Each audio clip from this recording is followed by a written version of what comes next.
Pernah bayangin gak sih kalau hobi yang kamu suka banget, mau itu ngelukis, main game, atau bahkan cuma ngopi-ngopi cantik, bisa dibayar? Nah, hari ini kita bakal kupas tuntas gimana caranya gairah pribadi kamu itu bisa diubah jadi duit beneran di era kreatif kayak sekarang.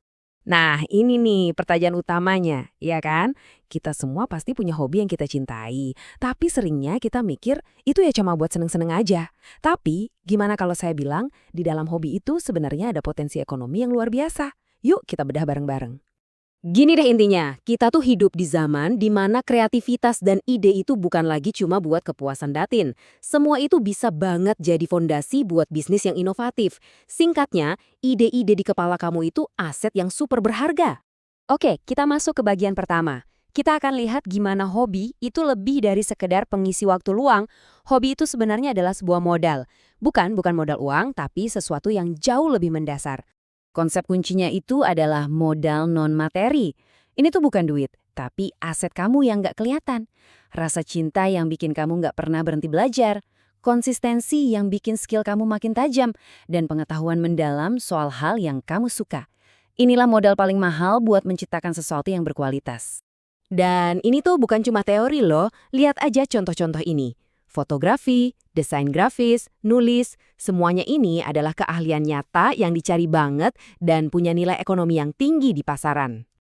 Oke, modalnya udah ada. Sekarang, gimana caranya kita ngubah kesenangan pribadi jadi sesuatu yang bernilai buat orang lain?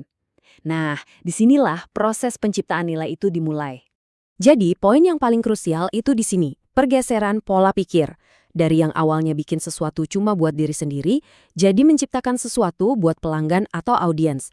Waktu karya kamu bisa nyelesain masalah, ngasih kebahagiaan atau menuhin kebutuhan orang lain, nah disitulah nilai yang sebenarnya lahir. Prosesnya bisa kita pecah jadi 3 langkah simpel. Pertama, eksplorasi ide. Jangan bikin yang biasa-biasa aja. Kedua, kualitasnya harus diasah terus, jangan cepat puas. Dan yang ketiga, ini yang paling penting, temuin ciri khas kamu. Apa sih yang bikin karya kamu beda dari yang lain? Itulah identitas kamu.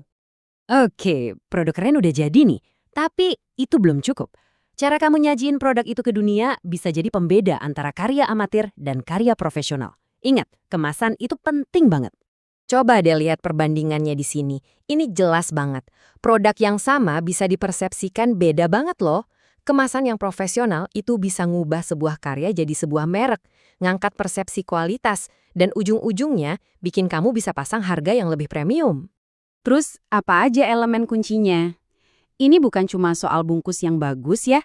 Coba pikirin deh, branding yang kuat, nama dan logo yang ikonik, media sosial yang rapi dan konsisten, sampai cara kamu ngobrol sama pelanggan. Semua ini yang ngebangun citra profesional kamu.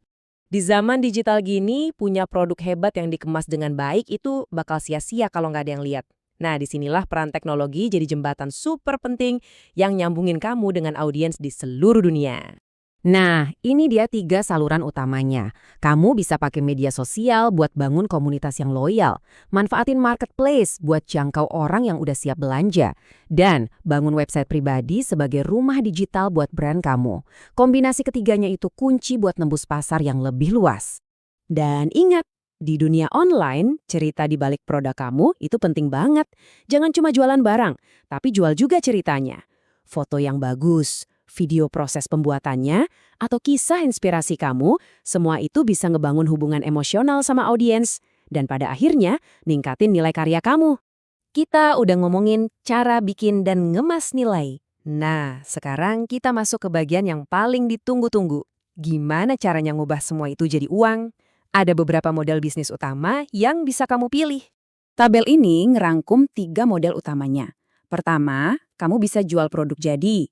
Kedua, nawarin jasa atau kerjaan custom. Atau ketiga, kalau kamu kreator konten, kamu bisa dapat duit dari iklan dan kolaborasi. Coba deh pikirin, mana yang paling pas buat hobi kamu? Nah, kutipan ini penting banget. Waktu nentuin harga, jangan cuma ngitung biaya bahan. Hargai juga skill kamu, keunikan ide kamu, dan pengalaman yang kamu kasih ke pelanggan. Itulah nilai tambah yang sebenarnya. Tentu aja, ngubah hobi jadi bisnis itu perjalanannya nggak selalu mulus. Kita harus realistis soal tantangannya. Tapi yang lebih penting lagi, kita perlu tahu kunci suksesnya biar bisnis ini bisa awet dan berkembang. Biasanya ada 3 rintangan utama yang sering muncul. Pertama, persaingannya ketat banget. Kedua, ngatur waktu antara hobi dan bisnis itu susah. Dan ketiga, tantangan buat terus-terusan jaga kualitas di level tertinggi. Ini semua hal yang perlu kamu antisipasi. Terus, gimana cara ngatasinnya?